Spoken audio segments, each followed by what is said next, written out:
বদমাশ আছে জানো তোমরা শিবের নাম করেছো একবার করেছো একটু জোরে করে বলো তো তুমি ছাড়া কে আছে গো আমার পাকা জীবন কি করবো আর তুমি ছাড়া কে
এটা ছেলেরা বলে তাই না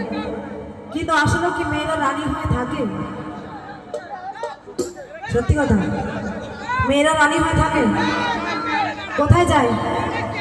রান্নাঘরে তাই তো রান্নাঘরে যাই তো রানী করে রাখে না ওটা বলতে হয় তোমায় চাকরানি করে